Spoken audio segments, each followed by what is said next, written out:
My name is Teddy Ruxpin. Can you and I be friends? Welcome to Watch Mojo, and today we're counting down our picks for the strangest, creepiest, and downright unsettling toys from the decade of neon, VHS, and questionable fashion choices. I know you are, but what am I?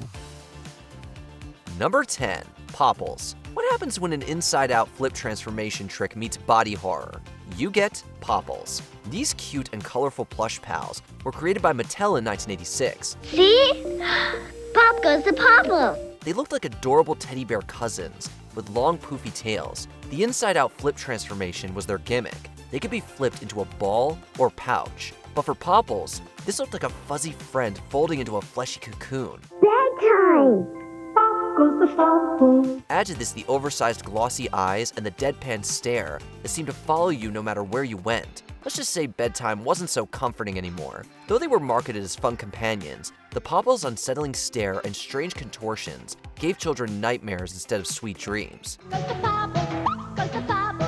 Number 9. Garbage Pail Kids. Cabbage Patch Kids were their own oddity, but at least they looked sweet. Garbage Pail Kids were the gross parody that no one asked for. Still, millions loved them. They're a takeoff on the Cabbage Patch Kids, but these garbage kids are ugly and nasty. Introduced as trading cards in 1985 by Topps, they showcased everything from exploding heads, building warts, and pus-oozing sores to snot streams and mutated features. The kids loved it, and the parents hated it. It looks like the atomic bomb. It looks communistic. It looks like maybe someone is trying to break the American family. Despite this negative reception, the gross-out humor proved to be a big hit. The shock factor gave way to two polarizing views. For some, these cards were funny. To others, they were nightmare fuel. Either way, they perfectly captured the 1980s ew aesthetic. Parental objection to these cards is such that one school district in Connecticut banned the cards from all school property. Number 8.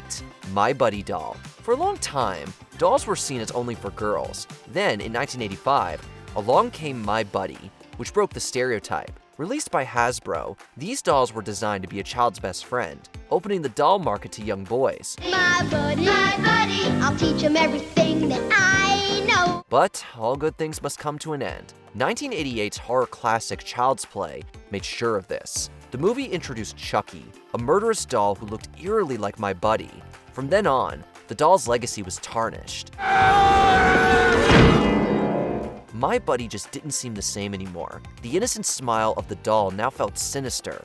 Its vacant eyes seemed to harbor something darker. Thanks to Hollywood, a doll meant to comfort became synonymous with horror instead. My buddy and me. Number 7. Teddy Ruxpin. A talking doll seemed like a wonder in the 80s. When Worlds of Wonder released Teddy Ruxpin into the wild in 1985, they struck gold. Teddy was no ordinary teddy bear. My name is Teddy Ruxpin.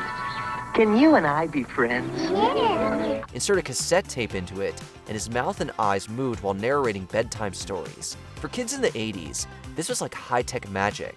But high-tech doesn't always age gracefully. Hi there. My name is Teddy Ruxpin. Whenever Teddy malfunctioned, he went from animatronic marvel to creepy glitch show. A stuttering voice, jerky movements, and glassy eyes that refused to blink meant Teddy was no longer a bear. Kids still love Teddy, but others can never forget the sinking feeling in the stomach while watching a dead-eyed toy try to act alive.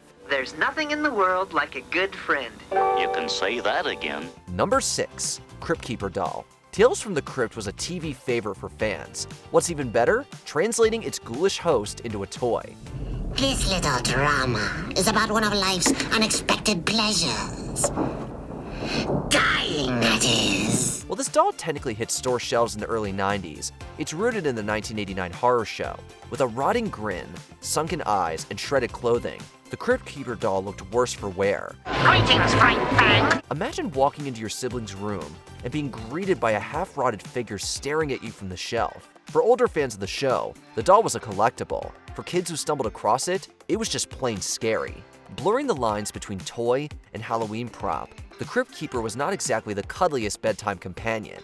The Crypt Keeper kept kids up at night, rather than putting them to sleep. Well-rich talking Crypt Keeper! Promise!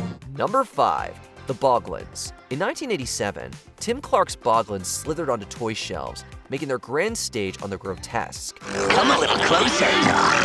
Oh These rubber hand puppets were slimy, had bulging eyes, and gaping mouths. Inside, the Boglins had levers that allowed kids to move their eyes, mouths, and facial expressions. The result? They looked disturbing, and worse, they were alive. The marketing was also on point.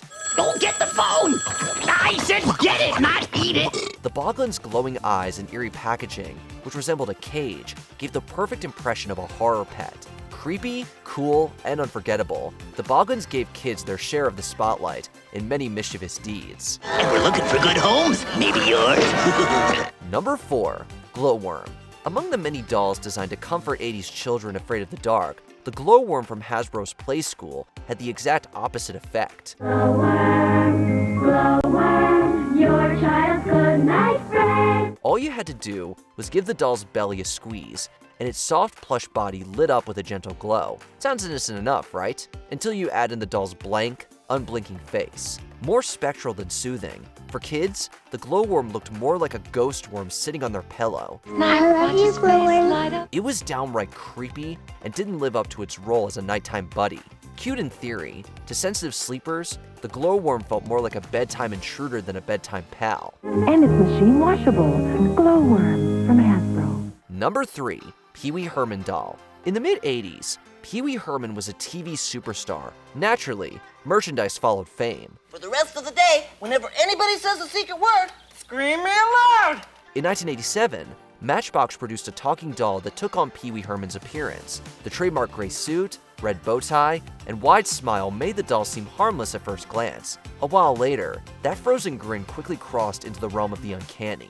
Worse, the pull-string voice box often malfunctioned, replaying Pee-wee's quirky catchphrases and distorted tones. Imagine hearing "I know you are, but what am I" on repeat in a warped robotic speech at 2 a.m. I know you are, but what am I? The glitch transformed comedy into horror. A fun merchandise turned nightmare guest, the Pee-wee Herman doll was one the kids preferred to avoid.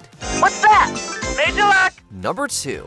Madballs. Few toys embodied the 80s ew motif like Madballs. These foam or rubber bouncing balls came decorated with grotesque, cartoonish faces. We play with a Madball. We play with a Madball. Invented by Amtoy and released in 1986 by Cloudco Entertainment, Madballs had an assortment of characters. There was Slobulus with one eye hanging out. There was Screamin' Mimi with his perpetual shriek. We think you get the point. Now 8 great Madballs are joined by 8 great more! Kids loved bouncing the balls around. The rotting teeth, exposed brains, and infected sores drove a grotesque craze.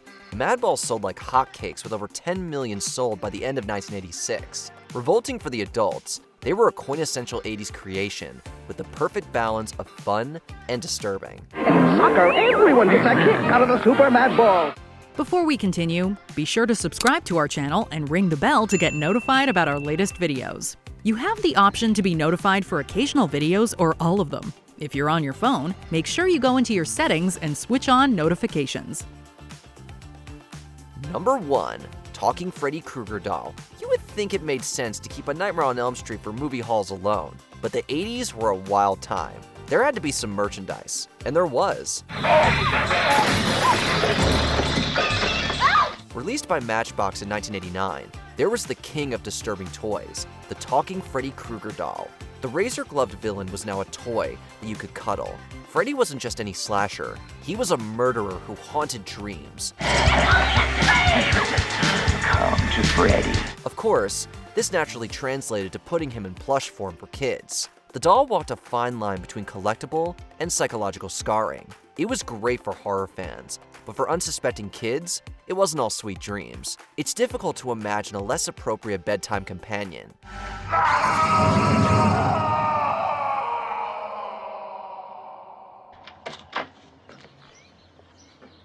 Which of these toys would have kept you up at night as a kid? Let us know in the comments. Pop goes the popple, pop goes the popple.